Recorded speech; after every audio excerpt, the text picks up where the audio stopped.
A paz do Senhor Jesus, louvado seja Deus, mais um vídeo, né, de leitura e releitura do livro de Salmos, hoje no capítulo 51, né. Desde já gostaria de estar pedindo desculpa a quem está sempre acompanhando diariamente os vídeos. Fiquei 2 semanas sem fazer a gravação, edição e também sem estrear os vídeos, né, devido a um problema, na qual eu tive que sair, ficar um pouco longe de casa, né, e precisei resolver assunto de saúde. E estive ausente, não deu para mim trabalhar, né? E tudo que eu tenho tá aqui dentro da minha casa, não deu para mim fazer o que eu tinha que fazer, né?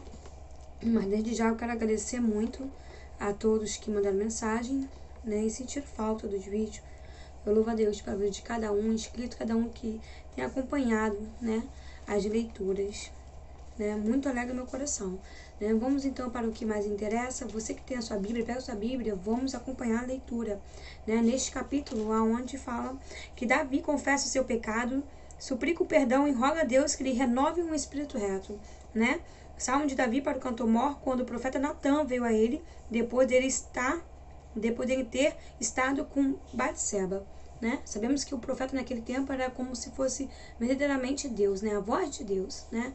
Assim também foi com Moisés, né? E com os profetas. E então vamos lá, amados, né? O capítulo 51 está escrito: tem misericórdia de mim, ó Deus, segundo a sua benignidade,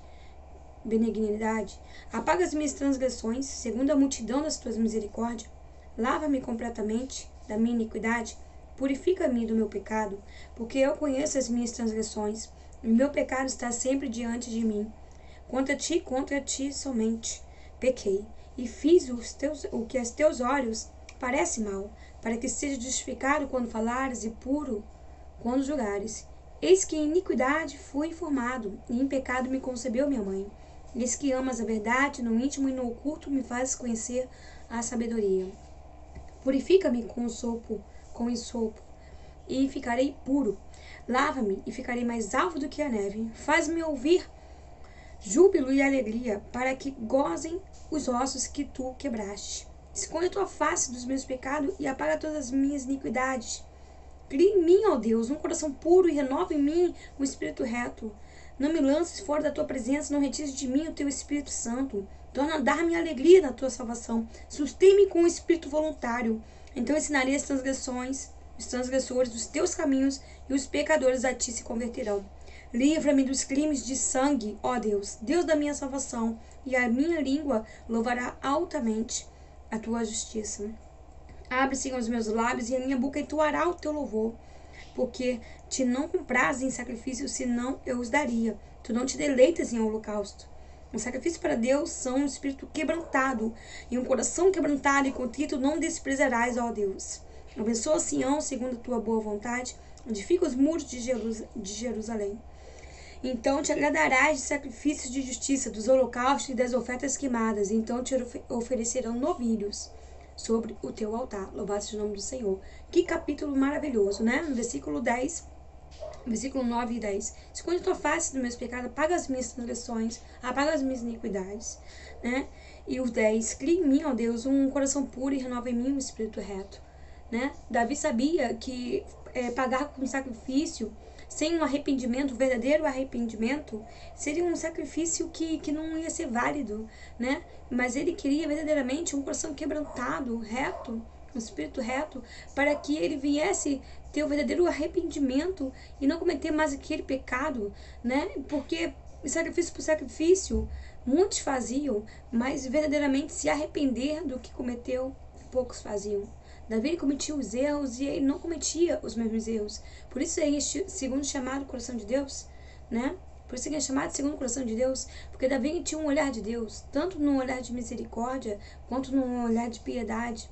Ele olhava como Deus, ele não olhava somente com aquela sede de justiça, né? Desejando que logo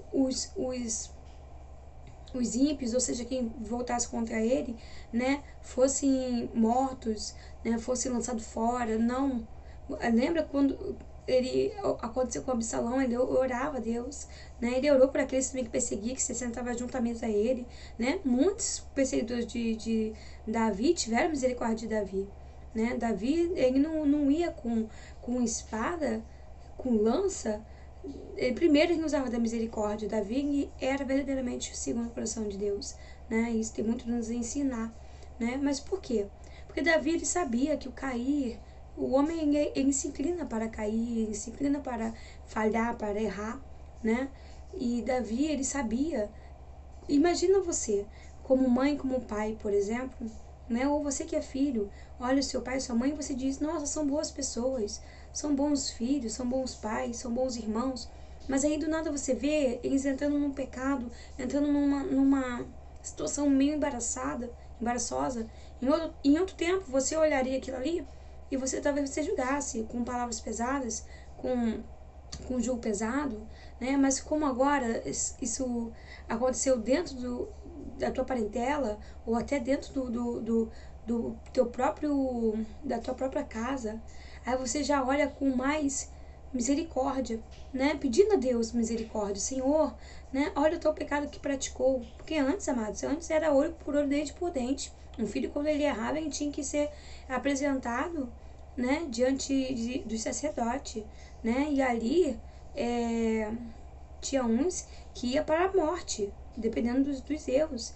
Os pais, se os pais se omitissem em apresentar eles, né? Diante do sacerdote, também seriam punidos, entendeu, amados? Mas Davi já conhecia Jesus, ele já sabia quem era Cristo, já sabia da redenção, ele já sabia da misericórdia.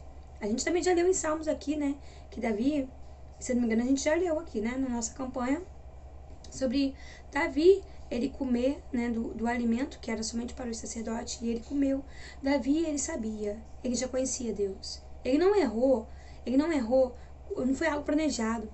Ele não planejou aquele pecado para ele, mas ele foi tentado e caiu no pecado. Sim, ele foi fraco, ele foi fraco, né?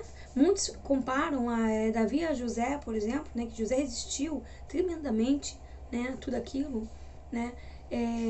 José também tinha a mesma visão, porque o Senhor também se revelara a ele diante dos sonhos, mostrou para ele qual era o projeto para a vida dele, né? O que o Senhor tinha, qual era o plano, né? Divino para a vida de José, né? Porque o que viria a acontecer com José era para a glória de Deus, né? José sabia o que estava em jogo, o que ele poderia perder, né? Davi, ele conhecia Deus, ele tropeçou, ele errou, ele falhou. Mas assim como ele também teve um olhar de misericórdia para muitos, quando ele orava pelos próprios inimigos, ele também clamou ao Senhor pela misericórdia. Mas ele queria verdadeiramente ter um arrependimento verdadeiro com o Senhor, tanto que ele pede aqui, né, que o Senhor viesse quebrantar o coração dele, né? Porque não adiantaria ele fazer, torna-me com a alegria a tua salvação, sustenta-me com o espírito voluntário. Aqui, amados, ó. Ele poderia fazer um sacrifício, né, como qualquer outro, mas ele queria verdadeiramente trocar o coração dele, né, que o coração dele verdadeiramente viesse ter um arrependimento do pecado. Ele enxergou o pecado dele, mas ele também sentiu o gosto daquele pecado, mas ele queria algo a mais com o Senhor. Senhor, coloca um espírito reto em mim. Ele sentiu o peso do pecado, ele sentiu. Amados, a pior coisa da vida é você falhar, você errar e você sentir aquele peso, né? Você sente uma carga, um peso, um fardo que não é teu, porque você não fez algo que Deus mandou você fazer. Você fez o que você transgrediu a lei do Senhor, você falhou. Nós falhamos. Isso é algo constante na nossa vida, mas, amados, nós precisamos nos arrepender. Não fazendo já, vou fazer para me arrepender, ponto. Não, Davi explicou isso aqui. Eu não quero fazer um sacrifício, mas eu quero, olha o que ele pediu, um espírito quebrantado. Os sacrifícios para Deus são um espírito quebrantado, um coração quebrantado e contrito. Não desprezarás a Deus. Ele poderia fazer o sacrifício como se fazia antes, né? Antigamente, no Antigo Testamento, né? Matar um novilho, né? Sobre o altar, oferecer um novilho. Ele poderia fazer simplesmente esse sacrifício, mas não era somente isso que ele queria. Ele queria que o Senhor arrancasse aquilo que estava dentro dele, que ele viu que ele falhou, que ele pecou. Aquilo fez o mal. Amados, quando nós pecamos contra Deus, nós precisamos sentir esse sentimento. Porque se você não sente isso dentro de você, é porque você não se arrependeu. Agora, se você sente aquilo, que aquilo foi amargo, aquilo ali é ruim, que você não tá em paz, aquilo tá perturbando, né? Então, você verdadeiramente, você se arrependeu do que você cometeu. E é necessário que a gente venha se arrepender, né? Porque não adianta você orar ao Senhor com petições e súplicas por alguma causa se você não está alinhado com a vontade do Senhor ou com o coração alinhado com o coração de Deus, com a vontade de Deus, né? Mas Davi, ele estava alinhado com o Senhor, ao segundo o coração de Deus. Mas aquela parte falha humana dele o fez tropeçar, mas ele se arrependeu, né? Ele tentou consertar, mas assim como nos capítulos anteriores, a gente vê que um vale, um abismo chamou outro abismo, né? Foi o que aconteceu com ele, né? Ele colocou o esposo Betseba em linha de frente, né? Para morrer, né? E assim foi indo, amados. Porque no momento que você dá vez a carne, né? Só vai levar à destruição. Porque para isso veio Satanás para roubar, matar e destruir, né? Todo pecado ele procede de que? Destruição, ruína, perda, né? Agora, se você temer o Senhor verdadeiramente, se sujeitar à vontade do Senhor, você vai fugir do diabo e né? Você vai resistir o diabo e ele vai fugir de você. Então, você se sujeita à vontade de Deus, você resiste o diabo e o diabo vai fugir de você. E assim você terá a plena paz com o Senhor. Entendeu, amados? Então, que a gente venha orar ao Senhor exatamente como Davi orou, né? Por um espírito quebrantado, um coração quebrantado e contrito, né? Pedir ao Senhor um espírito reto. Amém? Senhor, meu Deus, meu Pai, muito obrigado por esse vídeo, Senhor. Nós estamos agora, Senhor Deus querido, no momento da oração, Pai. Quero te entregar, meu Pai, a minha vida, a vida da minha família, a vida da minha mãe, meu Pai amado Deus querido que cuidou de mim, meu Pai, a vida dos meus irmãos, meu Pai amado, dos meus filhos, meu esposo, meu Pai. Quero entregar a vida de cada um, meu Pai amado, que está assistindo juntamente comigo, Senhor. Em nome do Senhor Jesus, cada inscrito, Senhor, cada um que visualiza também, e mesmo não estando inscrito, cada um que dá o seu like, se comenta, Senhor Deus querido, aquele que compartilha, meu Pai, abençoa, Senhor Deus querido, a vida de cada um, meu Pai amado, que de alguma forma, direta ou indiretamente, participa do canal, Senhor, em nome do Senhor Jesus, que está juntamente aqui comigo, meu Pai amado, escutando, meu Pai, deste vídeo, ouvindo deste vídeo, assistindo esse vídeo. Abençoa a vida, Senhor Deus querido, vai dando livramento, Senhor, em nome do Senhor Jesus, entra na causa, Senhor, troca nosso coração de pedra por um coração de carne, um coração quebrantado, espírito reto, Senhor, e temente o Senhor, porque no momento que nós tememos a Ti, Senhor, nós não queremos falhar, meu Pai amado, em nome do Senhor Jesus, que nós venhamos ter, meu Pai, visão, meu Pai amado, querido, em nome do Senhor Jesus, meu Pai, para não, Pai amado, tropeçar, para não ir para um lado nem para o outro, mas seguir o caminho que é reto, em nome do Senhor Jesus. Assim eu te agradeço, meu Pai, em nome do Senhor Jesus, essa rica oportunidade. Amém. Ficam todos na paz do Senhor Jesus.